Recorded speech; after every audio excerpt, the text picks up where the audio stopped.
ঘটনাটা হয়েছে এখানে গালাইওয়ালাদের কাছে এরা সোনা গালায় বা কেনা বেচা করে। যদিও কালকে আমি ছিলাম না, আমি সকালবেলা এসে শুনেছিলাম ঘটনাটা। তারপরে হঠাৎ কমিটির এখানে একটা মিটিং ডেকে তো আলোচনা করছিল বিভিন্ন গালাইওয়ালাদের নিয়ে। এখন দেখা যাচ্ছে যে এর সোনা নিয়ে চলে গেছে, ও সোনা নিয়ে চলে গেছে এই পর্যন্ত। যখন তাদের জিজ্ঞেস করছি যে নিয়ে গেছে কতখানি নিয়ে গেছে বা প্রশাসনের কাছে এর কোনো ডায়েরি হয়েছে কি না, সেই সম্বন্ধে ওরা কিছু আমাকে এখনো পর্যন্ত বলিনি। এখন ভিন রাজ্যের থেকে এখানে এসে ব্যবসা করছে, যদিও সরকারের লাইসেন্স অনুমতি নিয়ে তারা ব্যবসা করছে কি না সেও আমি জানিও না। এখানে সংগঠন রয়েছে সমিতির, তার সভাপতিও এসেছিলেন, সেক্রেটারিও এখানে এসেছিলেন। তারা কি আলোচনা করলেন কংক্রিট কিছু আমি বুঝলাম। হ্যাঁ, ও তো মহারাষ্ট্র থেকে এসেছিল।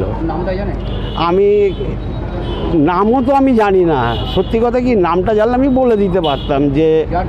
তবে ইসকনের যে টঞ্চের যে আছে মানে আপনার ক্যানিংহাম রোডের, ওনার তত্ত্বাবধানেই গালাইওয়ালারা রয়েছে। যে সোনার দোকান থেকে সোনাটা চুরি করেছে তারা কি বাংলায় কোনো লোক ছিল না যে বাংলার বাইরের লোককে সোনা দিল? দেখুন, এইটা হলো ঘটনা হলো, তার তো ব্যক্তিগত ম্যাটার, আমি তো এখানটা হস্তক্ষেপ করতে পারি না। যার সোনা চুরি হলো সে পালিয়ে গেল, এখন তিনি কি এখন তিনি কি বুঝলেন না বুঝলেন সেটা তো আমি বলতে পারবো না। আমার মনে হয় দৌড়ে পালানোটা ওনার ঠিক হয়নি। কি নাম ওনার? ওনার নাম হলো সুজন পাল। কাছে একাধিকবার এই ঘটনা ঘটছে বারবার। শোনেন, প্রশাসনের কাছে এরা রাত্রিবেলা নাকি গেছিলেন, বা প্রশাসনের তরফ থেকে মানে আইনের যত ব্যবস্থা নিচ্ছেন। আমি নয়াডি থানার যিনি বড়বাবু আছেন অত্যন্ত দক্ষ লোক, ভালো লোক। তারপরে সংগঠনের যারা গেছেন তাদের কি গাইডলাইন দিয়েছেন, নিশ্চয়ই তারা এখানে বসে আলোচনা করেছেন। তারপরে সেই প্রসেসে তারা এগোবে।